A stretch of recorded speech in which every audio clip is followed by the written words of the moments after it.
وہ جو اقبال نے کہا نا کہ لے گئے تسلیس کے فرزند میراث خلیل، کشت بنیاد کلیسا بن گئی خاک حجاز۔ تسلیس کے فرزند میراث خلیل لے گئے تھے، بیت المقدس ان کے کروسیڈرز کے قبضے میں آ گیا تھا 1099 میں، اور رہا تھا 1187 تک، 88 ایئرز۔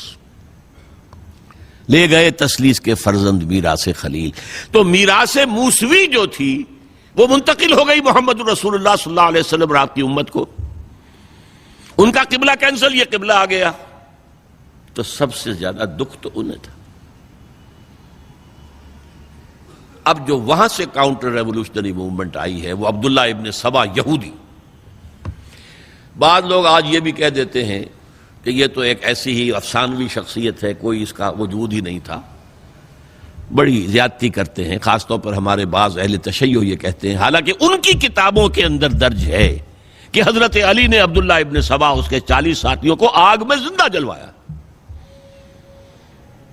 رجال کشی کے اندر دیکھ لیجیے، لکھا ہوا موجود ہے۔ لیکن چونکہ کچھ لوگوں نے شیعت کے لیے لفظ سبائیت استعمال کرنا شروع کر دیا، اس لیے وہ ڈیفنس میں کہتے نہیں سبا تو یہ تو افسانوی شخصیت ہے، سبا کوئی تھا ہی نہیں عبداللہ ابن سبا۔ نہیں، عبداللہ ابن سبا ایک شخص تھا یہودی، وہ اسلام کا لبادہ اوڑھ کر آ گیا دارالاسلام میں، حضرت عثمان رضی اللہ تعالیٰ عنہ کا عہد۔ اور ایک مغالطہ میں چاہتا ہوں کہ ان دی فرسٹ انسٹنس دفع کر دوں، عام طور پر اتنی غلط طریقے سے تاریخ بیان ہوئی ہے کہ حضرت عثمان کے عہد خلافت کو سمجھتے ہیں پورا کا پورا عہد خلافت غالباً فتنوں ہی کے اندر تھا اور اختلافات ہی تھے اور خانہ جنگ۔ معاذ اللہ، ایسا نہیں تھا۔ طویل ترین دور جو ہے دور خلافت حضرت عثمان کا ہے، 12 سال، حضرت ابوبکر کے 2.5 سال، حضرت عمر کے 10 سال، دونوں کو جمع کریں گے تو عثمان کا، اور اس میں 10 سال بالکل اسی شان کے ہیں جو حضرت عمر کے خلافت کے شان ہیں، کوئی اختلاف نہیں، اور فتوحات کا دائرہ بڑھتا چلا جا رہا ہے، تھمتا نہ تھا کسی سے سیل رواں ہمارا۔ اس کے آخری ایام میں یہ شخص آیا اور اس نے ایک تو یہ کیا کہ پرانی جو قبائلی عصبیت تھی اس کو زندہ کیا۔ خلافت تو بنو ہاشم کا حق ہے، محمد ہاشمی تھے صلی اللہ علیہ وسلم، ہاؤ کم یہ ایک بنو امیہ کا شخص کیسے بیٹھا ہے؟ دیکھیے اس شخص نے کتنا انتظار کیا۔ حضرت ابوبکر بنو امیہ میں سے نہیں تھے، لہذا یہ فتنہ اس کے خلاف نہیں ہو سکتا تھا، کیونکہ چشمک جو تھی وہ بنو امیہ اور بنو ہاشم کی تھی، بڑی پرانی تھی، یہ بڑے برابر کے یہ دو کلینز جو تھے مد مقابل تھے ایک دوسرے کے، باقی چھوٹے قبیلے تھے، بنو تیم ہیں، بنو عدی ہیں، لیکن مقابلہ تھا بنو امیہ اور بنو ہاشم کا۔ حضرت ابوبکر بنو تیم میں سے، حضرت عمر بنو عدی میں سے، بنو امیہ میں سے حضرت عثمان۔ اب اس کو موقع ملا، اب آیا یہ اموی، یہ بن گیا، یہ سب غاصب ہیں، ابوبکر بھی، عمر بھی، عثمان بھی۔ خلافت پہلے دن سے علی کی ہے اور اس کو ملنی چاہیے۔ اس سے آگے بڑھ کر، اور علی تو خدا ہے، انکارنیٹ، گاڈ انکارنیٹ، یہ اس کا عقیدہ جو اس نے پھیلایا۔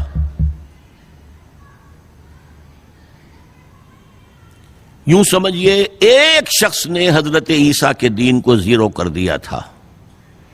لوگ مانتے نہیں کہ ایک شخص اتنا کچھ کر سکتا ہے۔ یہودی اور سازشی ذہن، ان کی صلاحیت اور ذہانت۔ ایک شخص تھا پال،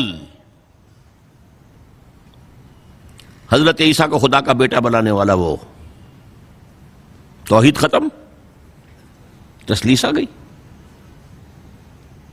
شریعت کو ختم کرنے والا وہ حضرت عیسیٰ کہہ کر گئے تھے تم پر شریعت موسوی نافذ رہے گی، اس نے کہا نہیں، ایبروگیٹڈ، نو شریعہ۔ نمبر 3، حضرت عیسیٰ نے کہا تھا تمہیں تبلیغ کرنی ہے صرف یہودیوں تک۔ I have been sent only in search of the lost sheep of the house of Israel۔ میں صرف اسرائیل کے گھرانے کی کھوئی ہوئی بھیڑوں کی تلاش میں آیا ہوں، تمہیں باہر تبلیغ نہیں کرنی۔ اس نے تبلیغ کا دائرہ وسیع کیا۔ وہ دین مسیحیت ختم، وہ دین پالزم ہے جو چلا ہے اس کے بعد. سمجھ رہے اس بات کو؟ اور یہ ڈاکٹر مائیکل ہارٹ نے بالکل صحیح لکھا ہے کہ کرسچینٹی جب تک حضرت مسیح موجود تھے وہ سوائے ایک یہودیوں کے فرقے کے اس کی کوئی اور حیثیت نہیں تھی. لیکن پال نے اسے ایک انڈیپینڈنٹ دین بنایا. ایک شخص کی کارروائی ہے یہ ساری، اور آج پوری دنیا، پوری عیسائی دنیا اسی پر ہے، تسلیس پر بھی، اور شریعت ختم، اور دعوت جو ہے کرتے پھر رہے ہیں پوری دنیا کے اندر. اسی طرح اس نے کیا، قبائلی عصبیت کو چھیڑا اور حضرت علی کا مبالغہ کیا یہ خدا ہے، اوتار، گاڈ انکارنیٹ. تیسرا کام کیا کیا کہ حضرت عثمان رضی اللہ تعالی عنہ اور ان کے جو عاملین تھے، گورنر کوفے کا ہے، گورنر شام میں دمشق میں ہے، گورنر مصر میں ہے، ان کے خلاف پروپیگنڈا شروع کیا. یہ بیت المال میں خیانت کر رہے ہیں، یہ غبن کر رہے ہیں، یہ اپنے عزیزوں کو جو ہے پال رہے ہیں، ان کو دے رہے ہیں، وہ اقربا پروری کر رہے ہیں، اور یہ کر رہے ہیں، اور ٹیکنیک کیسی عجیب. کوفے میں کوفے کے گورنر کے خلاف بات نہیں کریں گے، دمشق اور مصر کے گورنر کے خلاف بات کریں گے. اب کہاں دنیا کے پاس ذرائع تھے کہ کوئی ویریفائی کرے بھئی یہ بات صحیح ہے کہ نہیں ہے، غلط ہے؟ نہ کوئی ذرائع رسل و رسائل ہیں. اور اگر آپ کوفے میں کھڑے ہو کر عثمان نے یہ کر دیا، عثمان نے یہ کر دیا، عثمان نے یہ کر دیا، یہ کر دیا، اب کون اس کو جو ہے اس کی تحقیق کر سکے گا؟ دمشق میں گئے ہیں تو دمشق کے گورنر کے خلاف کچھ نہیں، عثمان کے خلاف، اور کوفے کے گورنر کے خلاف، اور مصر کے گورنر کے خلاف. مصر میں گئے ہیں تو اس کے خلاف کچھ نہیں، دمشق اور کوفے کے گورنر کے خلاف اور عثمان کے خلاف. اور پھر ہر طرف سے بلوائیوں کو لا کر گھیراؤ کر لیا حضرت عثمان کے گھر کا. یہ تحریک ہے جو بہت زبردست کامیابی سے ہمکنار ہوئی. یہودی سازش. اب تمام صحابہ کہہ رہے ہیں حضرت عثمان سے کہ آپ ہمیں موقع دیں کہ ہم ان کا سر کچل دیں. آپ فرماتے ہیں نہیں، یہ مجھ پر الزام لگا رہے ہیں نا، میں وضاحت کرتا ہوں. اپنے گھر کی چھت کے اوپر کھڑے ہو کر آپ نے کہا دیکھو یہ میں نے نہیں کیا، یہ میں نے نہیں کیا، میرے یہ احسانات بھول گئے ہو. حضرت علی نے مسجد نبوی میں کھڑے ہو کر جتنے الزامات لگائے تھے ان سب کی طرف سے برات کا معاملہ کیا کہ جھوٹ کہہ رہے ہو تم، عثمان پر کوئی غلطی جو ہے، کوئی خیانت ثابت نہیں. لیکن جنگ کی اجازت حضرت عثمان نہیں دے رہے. یہ میرے خون کے پیاسے ہیں نا، جب تک قتل نہیں کر لیتے جرم کہاں ہے؟ جب قتل کر لیں گے تم قصاص دے لینا. لیکن میں کسی کلمہ گو کی جان نہیں لینا چاہتا، صرف اپنی جان کے تحفظ میں. یہ ہے عزیمت کا پہاڑ. لوگ کہتے ہیں کمزور تھے. جان بچانے کے لیے تو آدمی پتہ نہیں کیا کچھ کر بیٹھتا ہے، اور طاقت ہو تو طاقت کو کیسے استعمال کرے گا. حضرت امیر معاویہ کی طرف سے پیغام پر پیغام آ رہے ہیں کہ آپ ہمیں اجازت دیں میں فوجیں بھیجوں اور ان کا قلع کما کر دیا جائے. حضرت عمرو بن العاص کا پیغام آ رہا ہے مصر سے، آپ ہمیں اجازت دیں. طلحہ، زبیر، علی اجازت مانگ رہے ہیں مدینے کے اندر، آپ اجازت دیں کہ ہم جنگ کریں ان سے. نہیں. آخر کار حضرت علی نے دونوں بیٹوں کو، حضرات حسنین، حضرت حسن، حضرت حسین، دروازے پر کھڑا کر دیا. پہرے دار حضرت عثمان کے، حضرت حسن، حضرت حسین، کہ کوئی گھر میں داخل نہ ہونے پائے. پچھواڑے سے آئے ہیں اور شہید کیا ہے. میرے نزدیک تاریخ کی مظلوم ترین شہادت بمانی مقتول فی سبیل اللہ وہ حضرت عثمان ہے. بلکہ میں جرات کر رہا ہوں ذرا، آپ کو معلوم ہے علامہ اقبال سے مجھے کتنا تعلق قلبی ہے. میں نے ان کے ایک شعر میں ترمیم کی ہے، میں سمجھتا ہوں انہوں نے صحیح نہیں کہا. غریب و سادہ اور رنگی ہے داستان حرم، نہایت اس کی حسین ابتدا ہے اسماعیل. حضرت اسماعیل کو اللہ تعالیٰ کے حکم سے حضرت ابراہیم ذبح کر رہے تھے نا، اور حضرت حسین ذبح کر دیے گئے. تو گویا کہ ابتدا جس کی ہوئی تھی حضرت اسماعیل سے، اس کی انتہا حسین پر ہوئی۔ میں کہتا ہوں بالکل غلط۔ ان کو ذبح کر رہا تھا خلیل اللہ، اور ان کو قتل کر رہے یزیدی اور زیادی اور کوفی۔ کوئی تقابل ہے؟ وہ قتل نہیں ہوئے، یہ قتل ہو گئے۔ انہوں نے پیشانی خود رکھ دی۔ یہاں تو حضرت عثمان لڑتے ہوئے، حضرت حسین لڑتے ہوئے شہید ہوئے۔ کون سی چیز مشترک ہے؟ ایک مصرے میں جمع کر دیا ہے، صنعت لفظی تو آپ کہتے ہیں اس کو، لیکن کیا مشترک کیا چیز ہے؟ اور میں نے امید ہے علامہ اقبال سے ملاقات ہوگی اگر آخرت میں، تو وہ میری اس بات کو تسلیم کریں گے۔ میں نے اس شعر کا دوسرا جو مصرع ہے بدلا ہے، نہایت اس کی ہے عثمان، ابتدا حابیل۔ حابیل جنہوں نے کہا تھا بھائی جان آپ مجھے قتل کرنے کے لیے ہاتھ اٹھائیں گے تو میں اپنا ہاتھ نہیں اٹھاؤں گا آپ کو قتل کرنے کے لیے۔ عثمان نے کہا کہ میں نہیں کسی کو قتل کروں گا، کسی کلمہ گو کو۔ جو مجھے قتل کر دیں گے پھر ان سے قصاص لے لیں۔